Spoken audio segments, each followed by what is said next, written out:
안녕하세요. 서울에서 아이들을 가르치는 공부방을 운영하고 있는 39살, 결혼 7년 차 주부예요.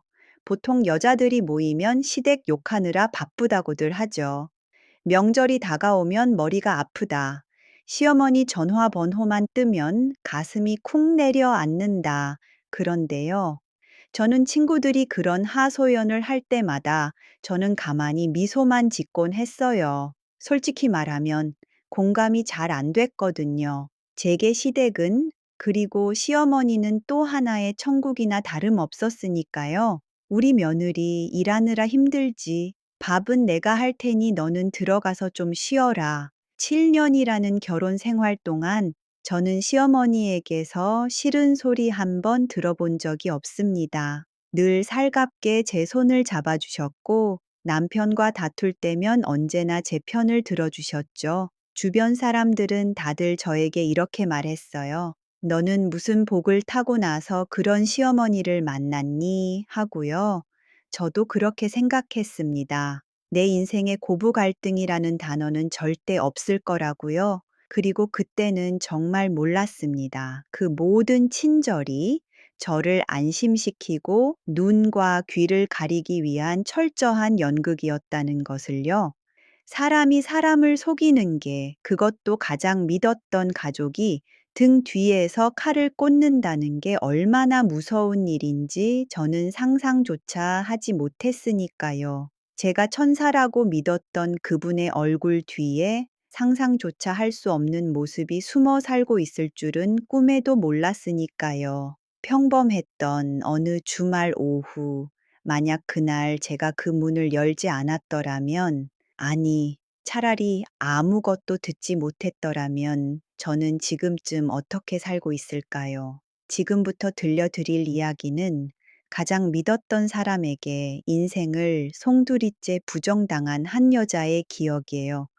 그리고 그 잔인한 진실을 알게 된 제가 선택한 마지막 길에 대한 이야기이기도 하죠. 시간을 7년 전 제가 처음 이 집안에 발을 들였을 때로 돌려보겠습니다. 저는 어려서 부모님을 여의고 할머니 손에서 자랐어요. 그래서인지 늘 엄마라는 존재에 대한 막연한 그리움이 있었죠. 결혼을 결심했을 때도 남편의 조건보다는 처음 인사드리러 갔을 때 제 손을 꼭 잡아주던 시어머니의 온기가 더 결정적이었습니다. 아가, 살면서 고생 많았지. 이제는 내가 네 엄마 해줄게. 우리 딸, 예쁜 딸. 그 한마디에 굳어있던 마음이 눈 녹듯 사라지더군요. 상견례 날 가진 것 없는 저를 보며 시댁 친척들이 수군거릴 때도 시어머니는 제 편이었습니다. 사람 됨됨이가 중요하지. 혼수가 무슨 소용이냐며 오히려 친척들을 호통치셨으니까요. 그때 다짐했습니다. 이분을 위해 내 모든 걸 바쳐 효도하겠다고요. 신혼 초 남편은 생각보다 더 철이 없었어요. 직장을 툭 하면 그만두고 친구들과 어울려 다니며 술값으로 월급을 탕진하기 일쑤였었어요. 그때마다 저를 붙잡아 준 건 오로지 시어머니였습니다. 한 번은 남편이 주식에 손을 댔다가 마이너스 통장으로 3천만 원을 날려먹은 적이 있었어요. 3천만 원. 저희 부부에게는 전세금을 올려줘야 할 피 같은 돈이었죠. 제가 너무 기가 막혀서 짐을 싸서 나가려고 했을 때 시어머니가 버선발로 달려오셨습니다. 얘야, 내가 잘못 가르친 탓이다. 이 못난 놈 내가 쫓아내버리고 말지. 넌 절대 못 보낸다. 어머니는 제 앞에서 마대자루를 들고 남편 종아리에 피멍이 들도록 때리셨어요. 남편이 잘못했다고 빌 때까지 멈추지 않으셨죠. 그러고는 쌈짓돈이라며 꼬깃꼬깃한 봉투 하나를 제 손에 쥐어주시더군요. 내가 시장에서 나물 팔아 모은 돈이다. 이거라도 보태서 급한 불 끄렴. 미안하다 아가. 정말 미안하다. 봉투 안에는 1,000원짜리, 5,000원짜리가 섞인 현금 200만 원이 들어 있었습니다. 그 돈에서 나는 비릿한 생선 냄새와 파스 냄새를 맡으며 저는 펑펑 울고 말았어요. 남편은 미워도 이런 시어머니를 두고 어떻게 떠나겠나 싶어서였어요. 그 후로 저는 시댁 일이라면 자다가도 벌떡 일어났습니다. 주말마다 시댁에 가서 반찬을 5가지씩 해 채워 놓았고, 시어머니가 무릎이 아프시다고 하면 유명한 한의원을 수소문해서 모시고 다녔어요. 제 옷은 10,000원짜리 티셔츠를 입어도 어머니 생신 때는 백화점에 가서 50만 원짜리 코트를 사드렸죠. 어머, 우리 며느리밖에 없다. 딸 낳아봐야 다 소용없어. 우리 며느리가 최고다. 동네방네 며느리 자랑을 하고 다니시는 어머니를 보며 저는 행복했습니다. 남편과의 관계가 서먹해져도, 아이가 생기지 않아 눈치가 보여도 나에겐 변함없이 든든한 내 편이 있다는 생각으로 버텼습니다. 그러던 어느 날, 균열은 아주 사소한 곳에서부터 시작되었어요. 결혼 7년 차 되던 해에 남편이 다니던 중소기업에서 승진 누락이 되고 홧김에 사표를 던지고 왔던 그날부터였죠. 남편이 사표를 던지고 집에 들어앉은 지 딱 3개월이 지났을 때였습니다. 처음엔 그래, 몇 년을 쉼 없이 쉬지 않고 일했으니 좀 쉬라고 하며 다독였습니다. 하지만 그 쉼이 길어지니 제 어깨는 점점 무거워지더라고요. 공부방 수입만으로는 대출, 이재 생활비, 양가 경조사비까지 감당하기가 벅찼거든요. 결국 저는 주말에 마트 캐치어 아르바이트까지 시작해야 했어요. 아침 8시에 나가서 밤 10시에 들어오는 생활. 파김치가 되어 현관문을 열면 남편은 소파에 누워 텔레비전을 보고 있거나 하루 종일 게임만 하다 배달 음식을 시켜 먹은 흔적만 남겨두곤 했습니다. 여보, 나왔어. 오늘은 낮에 청소기라도 좀 돌리지 그랬어. 제가 힘없는 목소리로 말하면 남편은 듣는 둥 마는 둥 시선은 모니터에 고정한 채 대답했습니다. 야, 사람 피 말리지 마라. 내가 놀고 싶어서 노냐? 사업 구상 중이라고. 구상. 속이 터질 것 같았지만 어쩔 수 없이 참았어요. 남자가 집에만 있으면 예민해진다니까. 내가 조금만 더 이해하자 싶었죠. 그런데 저를 더 힘들게 하는 건 다름 아닌 시어머니였습니다. 하루는 제가 마트에서 일하고 있는데 시어머니에게 전화가 왔습니다. 평소와 다름없는 상냥한 목소리였죠. 아가, 바쁘지? 다름이 아니라 우리 아들 요즘 너무 말랐더라. 얼굴이 반쪽이 됐더라고. 그 말을 들은 저는 순간 울컥했습니다. 살이 빠진 건 하루 두 끼 컵라면으로 때우며 일하는 저였지. 집에서 삼시세끼 배달 음식 시켜 먹는 남편이 아니었으니까요. 어머니, 그 사람은 잘 먹고 잘 지내요. 저야 말고 요즘 일이 많아서. 아니, 몸 말고 마음 말이다. 가장이 돈 못 벌고 집에 있으니 오죽 속이 타겠니? 이럴 때일수록 네가 챙겨야 하지 않겠니? 그러면서 어머니가 나지막이 꺼낸 본론은 충격적이었습니다. 이번에 친구들이랑 기분 전환 겸 여행을 간다는데 수중에 돈이 없어서 못 간다고 하더라. 네가 한 200만 원만 쥐어 보내줘. 남자가 주머니가 두둑해야 밖에서 어깨 펴고 다니는 거야. 세상에 200만 원이라니요. 당장 다음 달 대출 이자가 모자라 전전긍긍하고 있는데 두둑하게 여행 경비를 쥐어주라니요. 저는 떨리는 목소리로 거절했습니다. 어머니, 저 지금 적금까지 깨서 생활비 하고 있어요. 여유돈이 하나도 없어요. 그러자 수화기 너머로 긴 침묵이 흘렀습니다. 그리고 잠시 후 어머니의 목소리가 묘하게 차갑게 변하더라고요. 너 참 계산적이다. 내가 너한테 200만 원 줄 땐 계산하고 줬니? 가족끼리 네 돈 내 돈이 어디 있어? 돈이 없으면 네가 결혼할 때 가져온 그 예물이라도 팔아서 해줘라. 남편 기 살려주는 게 곧 네가 사는 길이야. 그 말을 듣는데 저는 머리를 한 대 맞은 것 같았어요. 7년 전 남편 빚 갚아줄 때 건네주신 꼬깃꼬깃한 쌈짓돈. 어머니는 그걸 담보로 잡고 계셨던 겁니다. 그 은혜라는 족쇄에 묶여 저는 아무 말도 할 수가 없었죠. 결국 저는 바보처럼 결혼 반지를 금은방에 팔아 남편 손에 200만 원을 쥐어주었습니다. 남편은 역시 우리 마누라밖에 없다며 입이 귀에 걸려 친구들과 여행을 떠났죠. 하지만 그때는 상상도 못했어요. 제가 피땀 흘려 번 돈, 제 결혼 반지까지 팔아서 마련해준 그 돈이 남편의 길을 살려준 게 아니라 다른 여자의 환심을 사는데 쓰이고 있었다는 것을요.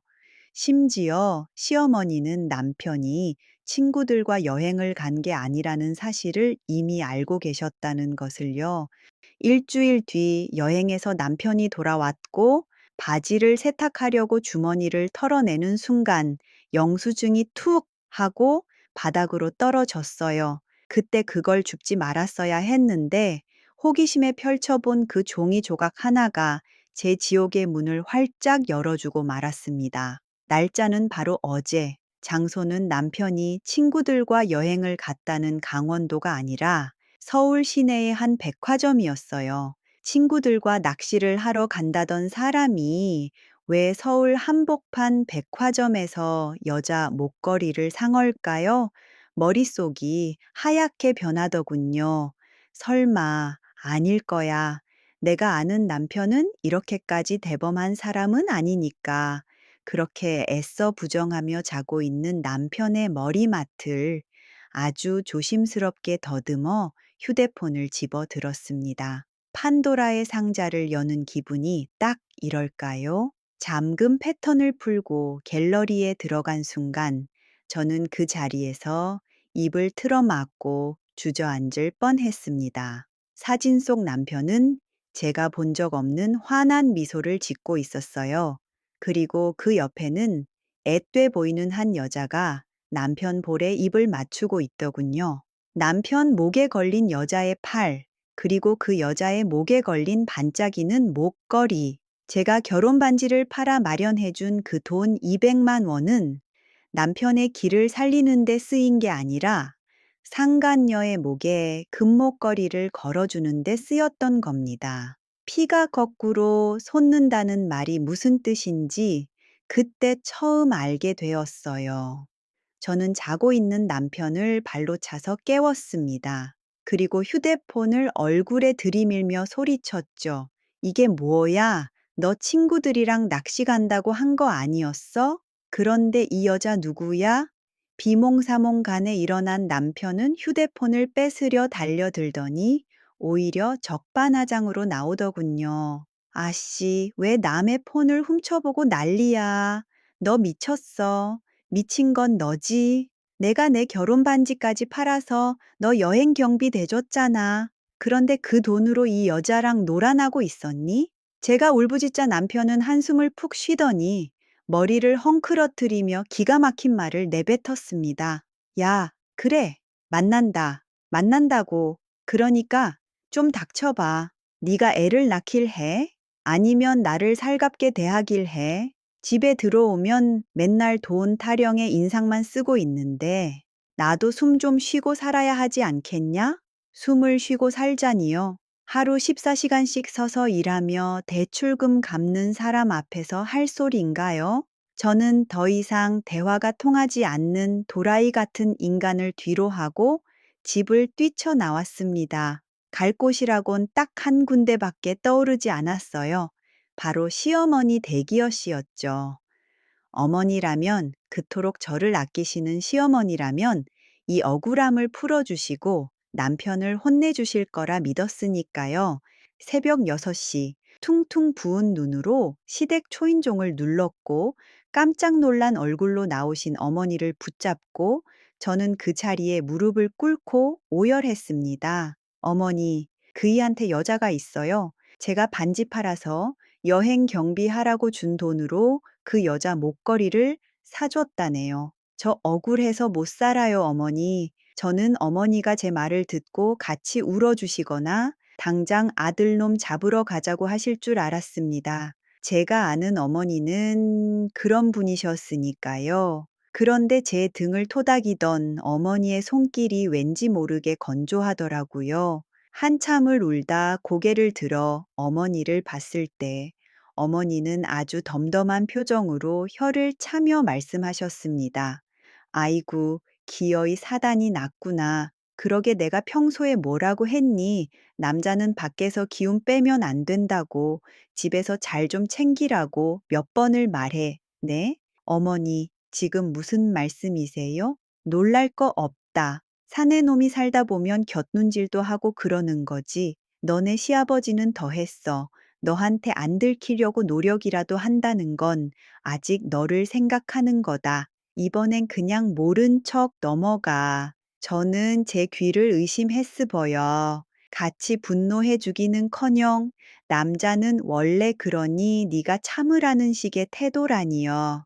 심지어 어머니는 부엌에서 물을 한 잔 떠오시더니 결정적인 한마디를 덧붙이셨습니다. 그리고 너 어디 가서 이 이야기 떠들고 다니지 마라. 우리 아들 이제 겨우 다시 자리 잡으려고 하는데 이혼남 딱지 붙으면 그땐 너도 나도 다 죽는 거야. 네가 애 못 낳아서 생긴 일이니 네 업보라 생각하고 그냥 품어. 세상에, 이게 시어머니가 며느리에게 할 소리인가요? 7년간 믿어왔던 엄마 같은 시어머니는 더 이상 세상에 없었습니다. 제 눈앞에 있는 건 자기 아들의 허물을 덮기 위해 며느리의 가슴에 대못을 박는 이기적인 노인네 뿐이었죠.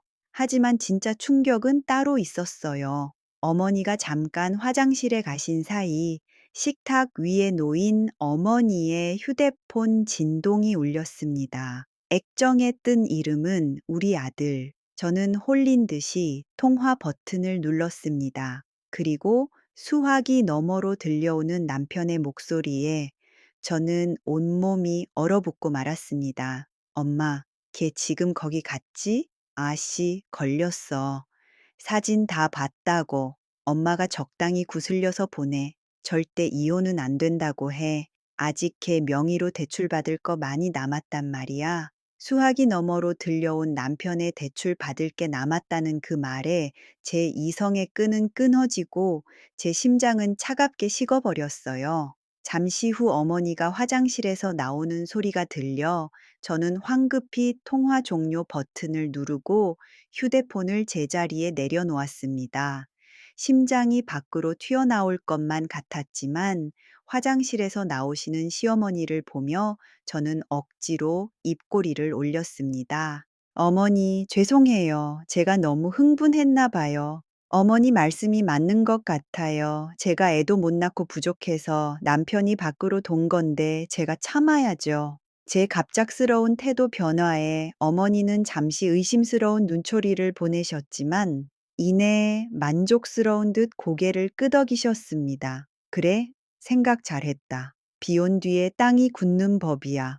오늘 저녁에 남편 오면 좋아하는 김치찌개나 끓여줘라. 아무 일도 없었던 것처럼. 저는 네 하고 대답하고 자연스럽게 시댁을 나섰습니다. 돌아오는 버스 안에서 입술을 얼마나 세게 깨물었는지 입안에서 피비린내가 진동을 하더라고요. 하지만 울지 않았습니다. 지금부터는 전쟁을 치러야 했으니까요. 집에 돌아온 저는 그날부터 철저하게 바보가 되기로 했습니다. 남편이 당당하게 휴대폰 패턴을 바꾸고 화장실에서 1시간씩 통화를 해도 저는 모르는 척 과일을 깎아 문 앞에 두었습니다.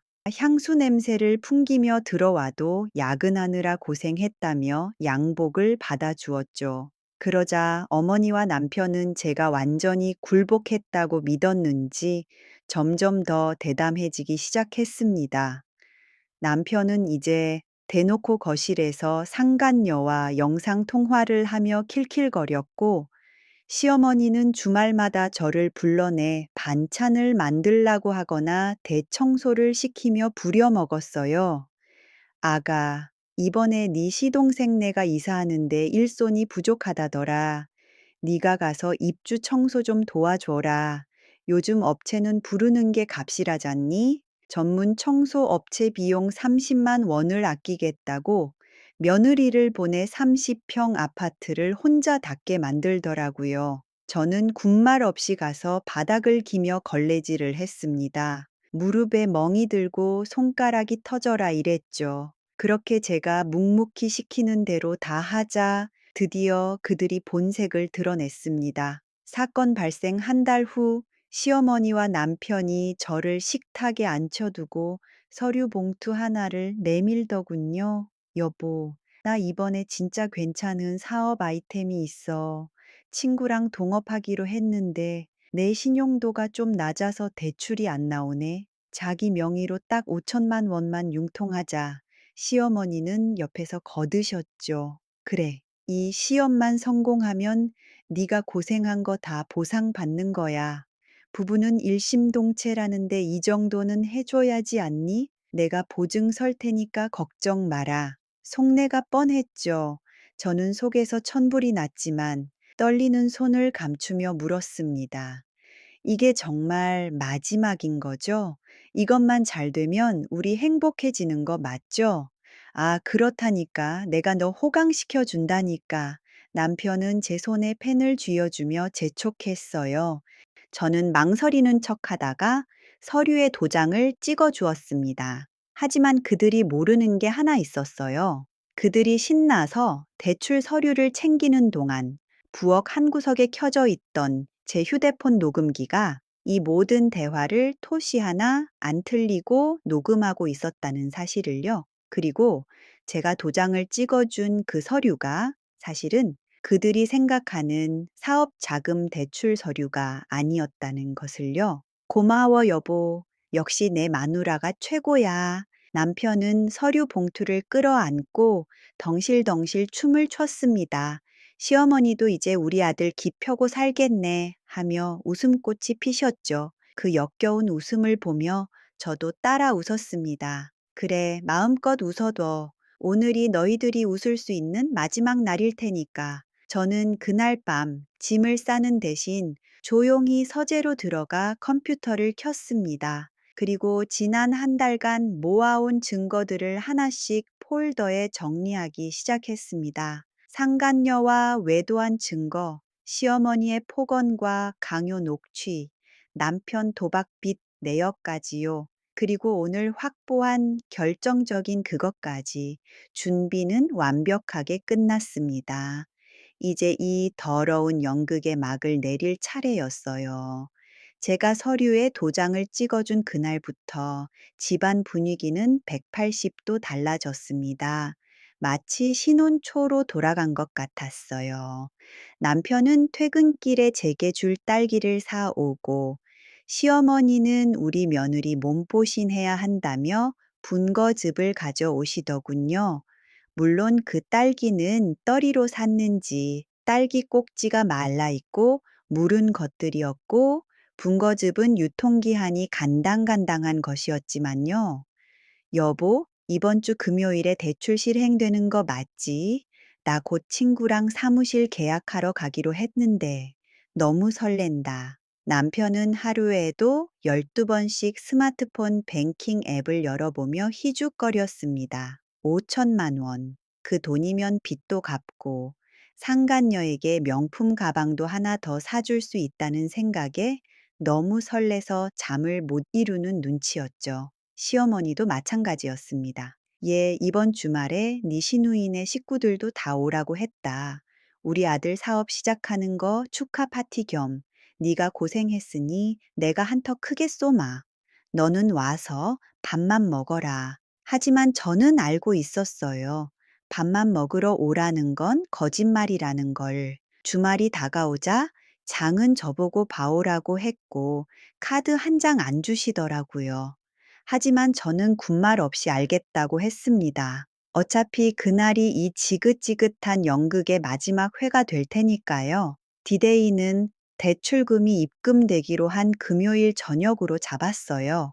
저는 그 며칠 동안 폭풍우 치기 직전의 고요함 속에 머물렀습니다. 거울 속에 비친 제 얼굴은 푸석하고 생기가 없었지만 눈빛만은 그 어느 때보다 서늘하게 빛나고 있었지요. 그래, 마음껏 즐거워해라. 지금 웃어두지 않으면 평생 웃을 일이 없을 테니. 금요일 아침 남편은 아침 일찍 일어나 콧노래를 흥얼거리며 출근했습니다. 여보, 나 오늘 돈 들어오면 바로 전화할게. 저녁에 봐. 어깨를 들썩거리며 나가는 남편의 뒷모습을 보며 저는 조용히 미소 지었어요. 남편이 나가자마자 저는 늘어난 티셔츠와 무릎 나온 바지를 벗어 던지고 옷장을 열어 그동안 아껴두었던 가장 단정하고 세련된 정장을 꺼내 입었죠. 그리고 미용실에 가서 머리도 다듬고 화장도 공들여서 했습니다. 마치 새로운 인생을 맞이하는 사람처럼요. 오후 5시, 시댁으로 향하는 제 손에는 2개의 가방이 들려 있었어요. 한 손에는 시댁 식구들이 배 터지게 먹고도 남을 최고급 한우 갈비 세트가 들려 있었고, 다른 한 손에는 그들의 인생을 박살낼 폭탄이 든 서류 가방이 들려 있었죠. 시댁에 도착해 현관문을 열자 시누이네 식구들까지 모여 왁자지껄한 소리가 들려왔습니다. 옳게 왔어? 아니, 오늘따라 왜 이렇게 힘을 줬대? 돈 나온다니까 아주 신이 났나 보네. 시누이의 특유한 비아냥거림에도 저는 생긋 웃어주었습니다. 네, 형님. 오늘 정말 중요한 날이잖아요. 축하할 일이 아주 많거든요. 거실을 가득 메운 것은 달큰하고 기름진 갈비 냄새였습니다. 제가 사온 최고 등급 한우 갈비가 불판 위에서 지글지글 소리를 내며 익어가고 있었죠. 시댁 식구들은 마치 며칠 굶은 하이에나 떼처럼 고기에 달려들더군요. 아이고, 우리 올케 덕분에 입에 기름칠 좀 하네. 야, 근데 진짜 5천만 원 들어오는 거 확실하지? 나 이번에 차 바꿀 때 좀 보태줄 거지? 시누이는 상추에 고기를 2점씩 얹어 입안 가득 밀어 넣으며 물었습니다. 볼이 미어터져라 씹으면서도 눈은 제 가방을 힐끔거리고 있었죠. 그 탐욕스러운 눈빛이 어찌나 투명한지 헛웃음이 나올 지경이었습니다. 남편은 휴대폰을 식탁 위에 올려놓고 수시로 새로 고침을 하고 있었어요. 아, 왜 아직도 안 들어오지? 전산 장애인가? 여보, 너 은행 앱 좀 켜봐. 혹시 문자 안 오고 바로 입금된 걸 수도 있잖아. 시어머니는 뼈에 붙은 살점 하나까지 쪽쪽 빨아 드시며 기름 묻은 입술로 거두셨습니다. 그래, 얼른 확인해 봐라. 돈 들어오면 내일 당장 안마의자부터 보러 가자꾸나. 요즘 내 허리가 끊어질 것 같다. 그들의 대화 속에는 저라는 존재는 없었습니다. 오로지 제 명의로 나올 돈, 그리고 그 돈을 어떻게 찢어 발길지에 대한 행복한 고민뿐이었죠. 저는 식탁 의자를 천천히 뒤로 빼며 일어났습니다. 의자가 바닥을 긁는 드르륵 소리가 유난히 크게 울렸지만 고기를 씹느라 정신이 팔린 그들은 저를 쳐다보지도 않았어요. 저는 식탁 중앙에 놓인 제 가방의 지퍼를 아주 천천히 열었습니다.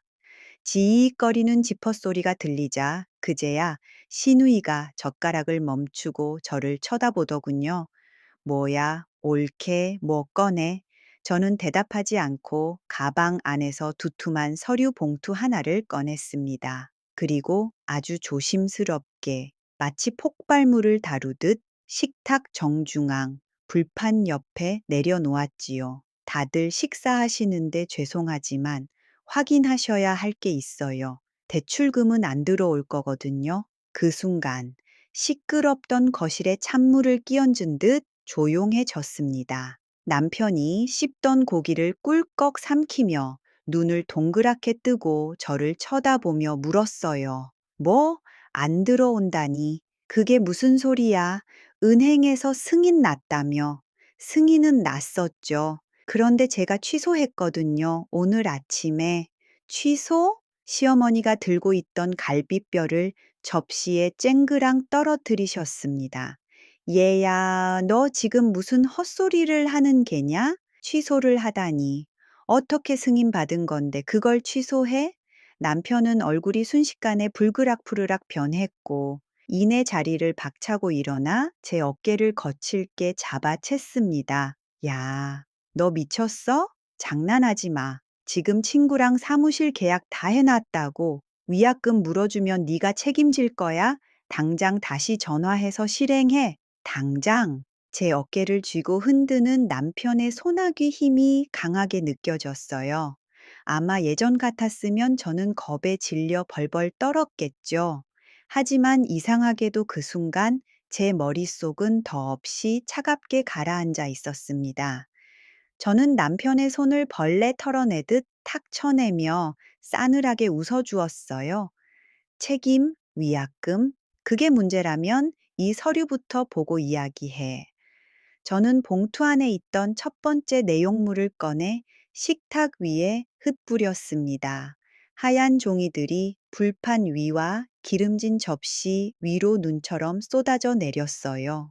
그것은 대출 서류가 아니었습니다. 지난 한 달간 남편이 상간녀와 나누었던 적나라한 카카오톡 대화 내용, 모텔 출입 내역, 그리고 백화점 영수증 사본들이었죠. 그리고 기름 튄 불판 위로 떨어진 사진 한 장. 그 속에는 남편과 상간녀가 서로를 끌어안고 세상 행복하게 웃고 있는 모습이 담겨 있었죠. 지글거리는 고기, 기름이 튀어 사진 속 남편의 얼굴이 흉측하게 일그러졌습니다. 이게 뭐냐? 시어머니가 떨리는 손으로 사진 한 장을 집어 드셨습니다. 어머니가 그러셨죠? 남자가 살다 보면 그럴 수도 있다고. 며느리인 제가 참아야 한다고요. 그래서 저 참고 살아보려고 했어요. 그런데 이건 못 참겠더라고요. 저는 다시 가방에서 검은색 녹음기를 꺼냈습니다. 그리고 재생 버튼을 누른 후 볼륨을 최대치로 높였어요. 엄마, 걔 지금 거기 갔지? 아씨, 걸렸어. 절대 이혼은 안 된다고 해. 아직 걔 명의로 대출받을 거 남았단 말이야. 남편의 목소리가 거실을 쩌렁쩌렁 울렸습니다. 스피커를 통해 흘러나오는 자신의 목소리를 듣는 남편의 표정. 저는 그 표정을 죽을 때까지 잊지 못할 거예요. 마치 못 볼 거라도 본 사람처럼 입을 떡 벌린 채 눈동자만 굴리고 있었으니까요. 녹음기 속 대화는 계속 이어졌습니다. 너는 참 계산적이다. 예물 팔아서 해줘라. 남편 기 살려주는 게 네가 사는 길이야. 시어머니의 목소리가 이어지자 옆에 있던 시누이의 입도 쩍 벌어졌습니다. 엄마, 이거 진짜 엄마야. 올케한테 돈 뜯어내라고 시킨 거야. 그 순간 시어머니의 얼굴이 흑빛으로 변했습니다. 당황과 공포, 그리고 수치심이 뒤섞인 기괴한 표정이었죠. 어머니는 황급히 식탁 위로 손을 뻗어 녹음기를 뺏으려 하셨습니다. 이거 안 꺼. 네가 감히 시어머니 말을 녹음을 해? 이런 천하의 몹쓸 년을 봤나. 하지만 저는 한 발짝 뒤로 물러나 가볍게 피했습니다. 허공을 가른 시어머니는 중심을 잃고 식탁 모서리에 옆구리를 부딪히며 비명을 질렀죠. 아이고, 사람 죽네. 며느리가 시어머니 친다. 아이고, 나 죽어. 바닥에 주저앉아 통곡하는 시어머니, 식탁 위의 사진들을 허겁지겁 치우려는 남편, 상황 파악이 안 돼 멍하니 있는 시누이. 아수라장이 된 식탁 풍경은 보기에도 참담했습니다. 하지만 아직 끝이 아니었어요. 제 가방 속에는 진짜 폭탄이 하나 더 남아 있었으니까요. 저는 난장판이 된 거실을 둘러보며 아주 또박또박 그들의 귓가에 쐐기를 박았어요. 이제 겨우 시작했는데 벌써 놀라시면 안 되죠. 진짜 선물은 아직 꺼내지도 않았으니까. 그 말을 듣자 바닥에 주저앉아 아이고 중내를 연발하던 시어머니가 벌떡 일어났습니다. 방금 전까지 허리가 끊어질 것 같다며 엄살을 피우시던 분이 어찌나 날쌘지 마치 무협 영화의 한 장면을 보는 것 같더라고요. 어머니는 식탁 위에 놓인 녹음기를 낚아채더니 바닥에 내동댕이 쳤습니다. 팍 하는 소리와 함께 녹음기가 산산조각 났지만 저는 눈 하나 깜짝하지 않았어요. 어차피 원본 파일은 제 USB에 안전하게 저장되어 있었으니까요. 너, 이 앙큼한 년, 감히 시어머니 뒷조사를 해. 이게 어디서 배워먹은 버르장머리야. 내 부모가 그렇게 가르치디. 고아라고 오냐 오냐 해줬더니 은혜를 원수로 갚아. 어머니는 악마 같은 얼굴을 하고 삿대질을 하며 저에게 다가왔습니다. 입게는 하얀 거품까지 물고 계셨죠. 불륜을 저지른 아들을 혼내는 게 아니라 그 증거를 잡은 며느리를 나무라는 그 뻔뻔함이라니요. 예상은 했지만 직접 겪으니 기가 차서 말도 안 나오더군요. 어머니, 지금 중요한 건 녹음이 아니잖아요. 아들이 바람을 피웠고 어머니가 그걸 부추기셨다는 게 문제 아닌가요? 시끄럽다. 남자가 사회생활 하다 보면 술김에 실수도 하고 그러는 거지. 그걸 가지고 뒷조사를 해서 집안을 풍비박산네. 여자가 독하면 집안이 망한다더니 딱 너 같은 년을 두고 하는 말이구나. 그때 멍하니 있던 남편도 상황 파악이 됐는지 합세했어요. 남편은 제 팔목을 거칠게 낚아채며 눈을 부라렸습니다. 야, 너 이거 불법인 거 알아 몰라? 남의 대화 몰래 녹음하면 징역이야. 너 콩밥 먹고 싶어. 당장 이거 다 없던 일로 하고 사과해. 그러면 내가 용서해 줄 테니까. 용서라니요. 누가 누구를 용서한단 말입니까? 저는 남편의 정강이를 잇는 힘껏 걷어찼습니다. 남편이 비명을 지르며 나뒹구는 걸 보고 저는 차갑게 내려다보며 말했어요. 착각하지 마. 내가 대화에 참여하고 있었으니까 이건 합법이야. 그리고 용서? 네가 지금 상황 파악이 안 되나 본데 빌어야 할 사람은 내가 아니라 너야. 그때 고기만 씹던 시누이가 젓가락을 탁 내려놓으며 끼어들더군요. 이 상황에서도 주제 파악 못하고 자기 동생 편을 들고 싶었나 봅니다. 옳게, 말이 너무 심하네. 동생이 좀 실수한 건 맞지만 그렇다고 가족끼리 이렇게까지 해야 해? 그리고 솔직히 말해서 올케가 동생을 얼마나 외롭게 했으면 밖으로 돌았겠어. 애도 못 낳으면서 남편 잡는 건 좀 아니지 않나? 역시 피는 물보다 진하다더니 그 말이 딱 맞았습니다. 시누이의 그 말 한마디가 제 가슴 속에 남아있던 마지막 미련, 그 한 줌의 재마저 날려버리더군요. 아, 이 인간들은 갱생이 불가능하구나. 대화가 통하는 사람들이 아니었구나. 저는 헛웃음을 터뜨렸습니다. 하하하하하. 갑작스러운 제 웃음에 그들이 멈칫했어요. 아마 실성한 사람처럼 보였겠죠. 한참을 웃던 저는 표정을 싹 굳히고 가방에서 마지막 서류 봉투를 꺼냈습니다. 아까 꺼낸 녹취록과는 두께부터가 다른 묵직한 파란색 봉투였지요. 그래요. 다 내 잘못이라고 칩시다. 애 못 낳은 죄, 남편 기 못 살려준 죄, 다 인정할게요. 그래서 이제 그 죄값 치르려고요. 우리 깨끗하게 갈라덥시다. 저는 봉투에서 이혼 소장을 꺼내 식탁 위에 올렸습니다. 그리고 그 옆에 위자료 청구 소송장과 상간녀 소송소장, 그리고 재산 가압류 신청서를 차례대로 깔았습니다. 이혼? 누구 맘대로 이혼이야. 난 절대 못해. 남편이 소장을 찢으려 달려들었지만 제가 덧붙인 말에 동작을 멈출 수밖에 없었지요. 찢어봐.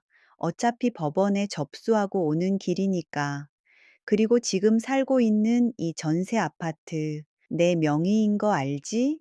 다음 주까지 비워줘. 내놓을 거니까. 뭐라고? 시어머니의 눈이 튀어나올 듯 커졌습니다. 그리고 어머니, 아까 5천만 원 대출 기다리셨죠? 그거 대신 제가 어머니한테 청구서 하나 보내드릴게요. 결혼할 때 어머니가 빌려가신 예단비 3천만 원, 그리고 지난 7년간 생활비 명목으로 뜯어간 돈들 다 합치니까 1억이 넘더라고요. 그것도 다 소송 걸어 놨으니까 준비하세요. 돈이라는 단어가 나오자 시어머니가 휘청거렸습니다. 가장 아픈 곳, 바로 그들의 지갑을 공격하자 이제야 공포가 밀려오는 모양이었죠. 하지만 그들은 여전히 사태의 심각성을 인정하고 싶지 않은 듯 했어요. 남편이 손을 덜덜 떨면서도 저를 가리키며 악을 썼습니다. 웃기지 마. 네가 무슨 돈이 있어서 변호사를 써? 그리고 재산 분할? 내가 7년 동안 밖에서 뼈 빠지게 일했는데 땡전 한 푼 안 주고 쫓아내겠다고? 법이 그렇게 만만한 줄 알아? 그래. 네가 우리 집안을 우습게 안아본데 우리도 가만히 안 있는다. 사돈네 전화해서 네가 얼마나 독한 년인지 다 까발릴 거야. 시어머니가 전화기를 들고 친정 오빠에게 전화를 걸려는 신용을 했죠. 협박을 하다가 회유를 했다가 이젠 말도 안 되는 억지 논리까지 펴고 있었어요. 점점 더 추해지는 그들의 모습을 보며 저는 마지막 카드를 꺼내들 준비를 했습니다. 이 진흙탕 싸움을 끝낼 수 있는 건 대화나 설득이 아니었어요. 오로지 공권력의 힘뿐이었죠. 저는 주머니 속에서 휴대폰을 꺼내 112를 눌렀습니다. 여기 중산동 소라 아파트인데요. 지금 폭행 신고 좀 하려고요. 네, 남편이랑 시댁 식구들이 흉기를 들고 위협해서요. 뭐? 흉기? 야, 누가 흉기를 들었다고 그래. 남편이 펄쩍 뛰었지만 이미 늦었습니다. 이제 곧 경찰이 들이닥칠 테고 동네방네 사이렌 소리가 울려 퍼질 테니까요. 그들의 우아한 저녁 식사는 끝났지요. 이제 개싸움의 시간입니다. 미쳤어? 진짜 신고를 해? 야, 끊어? 안 끊어? 남편이 제 휴대폰을 뺏으려고 달려들었어요. 하지만 이미 수화기 너머로는 신고 접수되었습니다. 경찰관 출동합니다라는 멘트가 흘러나온 뒤였죠. 이성을 잃은 남편은 식탁 위에 있던 유리 물병을 집어 벽에 던졌습니다. 와장창하는 소리와 함께 유리 파편이 사방으로 튀고 물이 바닥으로 흥건하게 흘러내렸어요. 그래, 잘 됐네. 경찰 오라고 해. 오면 이 미친 여자가 집안 다 때려 부순다고 말할 거니까. 시어머니도 덩달아 악을 쓰며 제 머리채를 잡으려 했지요. 너 오늘 내 손에 죽자. 감히 시어머니를 경찰에 신고해? 내가 널 며느리로 들인 게 천추의 한이다. 거실은 순식간에 난투극 현장으로 변해버렸어요. 시누이는 구석에서 어떻게 하며 발만 동동 구르고 있었고 남편은 씩씩거리며 또 던질 물건을 찾고 있었죠. 바로 그때였습니다. 위잉위잉 하는 날카로운 사이렌 소리가 아파트 단지를 찢을 듯 울려 퍼졌어요. 그리고 곧이어 현관 밖에서 다급한 발소리와 함께 문을 두드리는 소리가 들려왔습니다. 경찰입니다. 문 여세요. 신고받고 왔습니다. 그 순간 그 당당하던 시어머니의 얼굴이 순식간에 사색이 되더라고요. 아니, 경찰이 진짜 온 거야? 남편도 들고 있던 접시를 슬그머니 내려놓으며 꿀먹은 번거리가 되었습니다. 방금 전까지 동네가 떠나가라 큰 소리 치던 인간들이 공권력 앞에서는 순한 양이 되는 꼴이라니. 저는 흐트러진 머리를 정리하지도 않은 채 비틀거리는 걸음으로 현관문을 열었습니다. 문을 열고 보니 경찰관 2명이 서 있었고 그 뒤로는 복도 가득 모여든 앞집, 윗집, 아랫집 이웃들의 호기심 어린 눈동자들이 보였습니다. 무슨 일입니까? 흉기 소동이 있다고 해서 왔습니다. 저는 눈물을 뚝뚝 흘리며 깨진 유리 조각과 난장판이 된 거실을 가리켰어요. 경찰관님, 남편이랑 시어머니가 저를 때리려고 해서요. 물병을 던지면서 저를 살려두지 않겠다고 했어요. 제발 도와주세요. 그 말을 듣고 경찰관들이 신발을 신은 채로 들어오며 거실을 장악했어요. 다들 떨어지세요. 그리고 선생님, 진정하시고 손 내리세요. 경찰이 남편을 제지하자 남편은 억울하다는 듯 소리쳤어요. 아니, 그게 아니라요.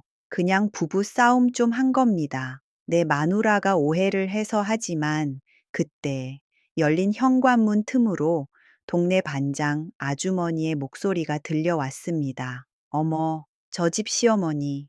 그동안 며느리한테 엄청 잘하는 척 하더니 집 꼴 좀 봐. 깡패가 따로 없네. 그러게. 소리 지르는 거 다 들렸잖아. 며느리 잡는 소리가 밖까지 들리더라니까. 평소 천사 시어머니 코스프레를 하며 동네 평판을 끔찍이 챙기던 시어머니에게 이웃들의 수군거림은 수갑보다 더 무서운 형벌이었을 겁니다. 어머니는 얼굴이 시뻘개져서 현관문 쪽으로 달려가 문을 닫으려 했죠. 구경 났어요? 아무것도 아니니까 다들 가세요. 왜 남의 집 일에 참견이야? 하지만 경찰관이 문을 잡으며 막아섰습니다. 아주머니, 지금 신고자가 위협을 느끼고 있으니 문 닫지 마세요. 그리고 남편 되시는 분은 잠깐 서에 같이 가셔서 조사 좀 받으셔야겠습니다. 기물파손의 협박 혐의가 보입니다. 네? 경찰서요? 경찰서에 가야 한다는 말을 듣자 남편의 다리가 후들거리는 게 눈에 보였습니다. 그리고 잠시 정적이 흐르고 정말 가관인 장면이 펼쳐졌어요. 궁지에 몰린 쥐새끼들이 서로를 물어뜯기 시작한 겁니다. 남편이 다급하게 어머니를 가리키며 소리치더라고요. 아니, 경찰관님, 제가 그런 게 아니라 엄마가 시킨 거예요. 엄마가 쟤 좀 혼내주라고 했어요. 기 죽여야 돈 나온다고 했다고요. 뭐라고? 이게 무슨 귀신 씨나락 까먹는 소리야? 이 미친놈이 내가 언제 물건을 던지라고 했어? 네가 성질 못 이겨서 던져놓고 왜 애미 탓을 해? 엄마가 그랬잖아. 며느리 명의로 대출 받으려면 꽉 잡아야 한다고. 남편과 시어머니는 부끄러운 줄도 모르고 경찰관들과 이웃들이 보는 앞에서 서로 삿대질을 하며 니 탓 내 탓을 시전했습니다. 저는 눈뜨고 보기 힘든 그 추악한 꼴을 보며 천천히 현관 쪽으로 걸어갔어요. 남편은 경찰관에게 신분증을 보여주느라 정신이 없었고, 시어머니는 바닥에 주저앉아 아이고, 내 팔자야 하며 곡을 하고 계셨죠. 시누이는 그 와중에 자기 남편한테 전화해서 나 좀 데리러 와달라며 울고 있었고요. 저는 그 난장판을 가로질러 가서 현관문을 열었습니다. 그때 경찰관이 제게 물었어요. 부인께서는 어디로 가십니까? 진술서 쓰셔야 하는데. 저는 일단 친정으로 갈게요. 나중에 변호사 통해서 연락드리겠습니다. 그리고 저는 뒤를 돌아 멍하니 저를 쳐다보는 남편과 시어머니에게 마지막 인사를 건넸습니다. 갈비가 다 탔네요. 맛있게들 드세요. 그게 이 집에서 먹는 마지막 만찬일 테니까. 저는 뒤도 돌아보지 않고 엘리베이터에 올랐어요. 닫히는 문틈 사이로 시어머니의 악에 바친 비명소리가 들려왔지요. 야, 너 거기 안 서? 내 돈, 내 억 내놓고 가. 이년아. 마지막까지 돈 이야기를 하는 시모를 뒤로 하고 저는 비로소 깊은 숨을 들이마셨습니다. 가슴 깊숙이 들어오는 공기가 어찌나 달고 시원하던지요. 그렇게 지옥 같던 7년의 세월이 제 등 뒤에서 멀어지고 있었어요. 하지만 이게 끝은 아니었습니다. 진짜 현실적인 지옥은 내일부터 법원 등기가 날아들면서 시작될 테니까요. 집을 나온 지 정확히 3일 뒤, 저는 변호사를 통해 그들에게 정식으로 전쟁을 선포했어요. 변호사님은 제가 모아둔 증거 자료들 녹취록, 상간녀와의 사진, 카드 내역, 폭행 당시의 경찰 출동 기록을 보시더니 안경을 치켜 올리며 말씀하셨어요. 이 정도면 상대방이 뼈도 못 추리겠는데요. 위자료 청구액 최대치로 잡고 재산 분할도 기여도 100% 주장 가능합니다. 특히 시어머니로부터 부당하게 대우받으신 부분과 폭언에 대한 위자료도 별도로 청구하셔도 되겠네요. 소장이 접수되고 며칠 뒤 남편에게서 부재중 전화가 수십 통이 와 있더군요. 문자는 더 가관이었습니다. 여보, 내가 잘못했어. 잠깐 미쳤었나 봐. 제발 소송만은 취하해줘. 우리 엄마 지금 알아놓으셨어. 야, 진짜 너무한 거 아니냐? 내 회사까지 소문 다 났어. 나 잘리면 너 위자료도 못 받아. 좋게 좋게 합의자. 회유와 협박을 오가는 그 지질한 문자들을 보는데 저는 쓴웃음만 나왔습니다. 두말하지 않고 모든 연락은 변호사를 통해서만 하라고 통보한 후 차단 버튼을 눌러버렸어요. 조정 기일에 만난 그들의 모습은 그야말로 패인이 따로 없었습니다. 한 달 사이에 본 남편은 10년은 늙어 보였고 그 기세등등하던 시어머니는 지팡이를 짚고 나타나셨더라고요. 조정위원님을 보더니 시어머니는 눈물을 짜내며 연기를 시작하셨습니다. 아이고, 위원님. 며느리가 오해가 깊습니다. 제가 딸처럼 생각해서 좀 훈계한 걸 가지고 노인네가 학대를 했다고 몰아가다니요. 하지만 변호사님이 조용히 녹취록 사본과 일일이 신고 기록을 테이블 위에 올리자 어머니의 입은 꾹 다물어질 수밖에 없었습니다. 조정위원의 싸늘한 눈빛을 받은 남편은 고개를 푹 숙이고 아무 말도 못하더군요. 결과는 제 완벽한 승리였습니다. 이혼 성립 및 위자료 3천만 원 지급하라는 처분이 나왔고 현재 살고 있는 집의 전세 보증금의 90%는 저의 친정 도움과 제가 저축한 돈임이 입증되어 10%만 남편에게 돌아가고 모두 제 몫으로 돌아왔어요. 그리고 시어머니 부당 대우 위자료로 1,000만 원 지급하라는 판결이 났죠. 또한 과거에 제가 갚아준 남편의 도박 빚과 시어머니가 가져간 예단비 일부 반환 명령도 내려졌습니다. 판결문이 확정되자마자 저는 지체 없이 강제 집행을 신청했어요. 그들이 살고 있던 제 명의의 전셋집에서 퇴거 명령이 떨어졌고 남편의 월급 통장은 압류되었습니다. 가장 통쾌했던 건 상간녀 소송의 결과였어요. 알고 보니 그 여자는 남편이 돈 좀 있는 사업가인 줄 알고 만났던 모양이더라고요. 그런데 소장을 받고 남편이 빈털터리 신용불량자 예정이라는 사실을 알게 되자마자 태도가 180도 돌변했습니다. 오빠 미친 거 아냐? 결혼했다고 말 안 했잖아. 유부남인 거 속이고 나 만난 거야. 나도 피해자야. 이거 오빠가 다 책임져. 그 여자는 법정에서 남편에게 속았다며 모든 책임을 남편에게 떠넘겼고 위자료 1,500만 원을 물어내라는 판결을 받자마자 남편의 연락을 차단하고 잠적해 버렸습니다. 결국 남편은 사랑도 잃고 돈도 잃고 가정도 잃은 채 낙동강 오리알 신세가 된 거죠. 그리고 대망의 퇴거 날. 저는 혹시라도 제 집에 해코지를 했을까 봐 마지막으로 집 상태를 점검하기 위해 이삿짐 센터 직원들과 함께 그 집을 찾았습니다. 집 안 풍경은 정말이지 처참했어요. 시어머니가 애지중지하던 양문형 냉장고와 85인치 TV에는 빨간색 압류 딱지가 붙어 있었습니다. 위자료를 지급하지 않아 제가 동산 압류를 걸어버렸거든요. 아이고, 내 냉장고, 내 TV, 이거 내가 어떻게 산 건데. 시어머니는 빨간 딱지를 어루만지며 대성통곡을 하고 계셨습니다. 짐이라곤 라면 박스 몇 개와 옷 보따리가 전부더군요. 갈 곳이 없어 시누이네 집으로 얹혀 들어가기로 했는데 시누이도 남편 눈치 보인다며 오지 말라고 난리를 쳤다더군요. 결국 찜질방이나 고시원을 전전해야 할 처지가 되어버린 것이었죠. 남편은 구석에서 멍하니 있다가 저를 보더니 무릎을 꿇고 기어왔습니다. 여보, 내가 진짜 잘못했어. 나 회사에서도 잘릴 위기야. 제발 한 번만 봐줘. 우리가 가족이었잖아. 저는 바짓가랑이를 잡는 그의 손을 매몰차게 뿌리쳤습니다. 가족? 그 말 같지도 않은 단어 입에 올리지 마. 역겨우니까. 그 말을 하고 저는 집 안을 둘러보며 차갑게 말했습니다. 보증금 정산해서 남은 돈 2천만 원 변호사 통해서 입금될 거야.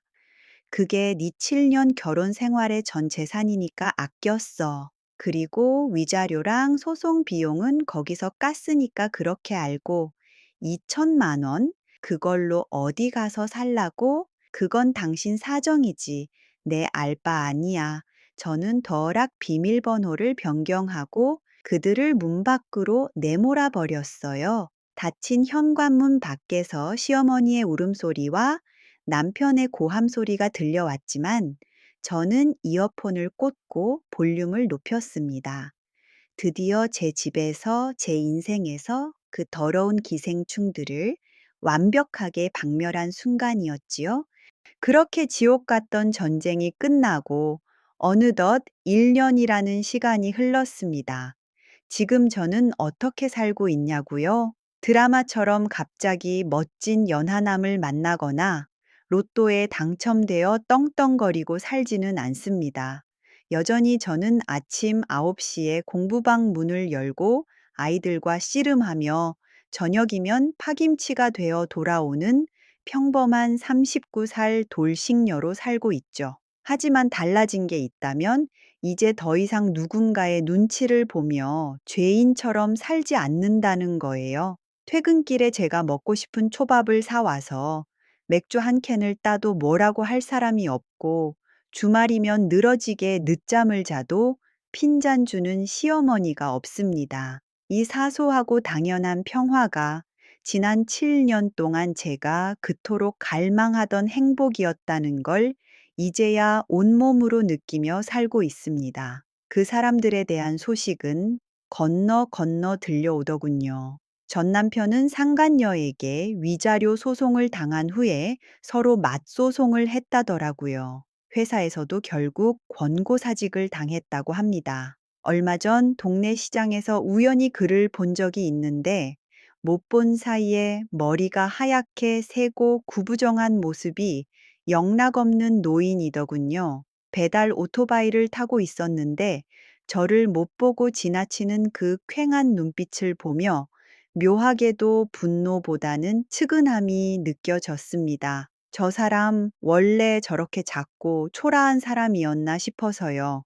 시어머니는 더 가관이었지요. 시누이네 집으로 억지로 들어갔다가 사위와 매일같이 싸우고 쫓겨나셨다고 하더라고요. 지금은 보증금 500짜리 월세방에서 혼자 지내신다고 들었습니다. 가끔 모르는 번호로 전화가 와서 받아보면 수화기 너머로 익숙한 기침 소리가 들립니다. 아가, 나다. 내가 그때는 귀신이 씌었었나 보다 그러면 저는 아무 말 없이 조용히 차단 버튼을 누릅니다. 사과를 받아주기엔 제 지난 7년의 청춘이 너무 아깝거든요.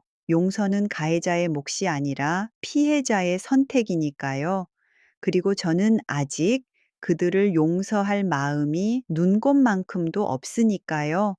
물론 상처가 완전히 사라진 건 아닙니다. 가끔은 문득문득 그때의 배신감이 떠올라 잠을 설치기도 하고 내가 좀 더 현명했더라면 하는 후회가 밀려오기도 해요. 사람을 믿는다는 게 여전히 두렵기도 하고요. 하지만 그래도 괜찮습니다. 저는 이제야 비로소 제 인생의 운전대를 제가 잡았으니까요.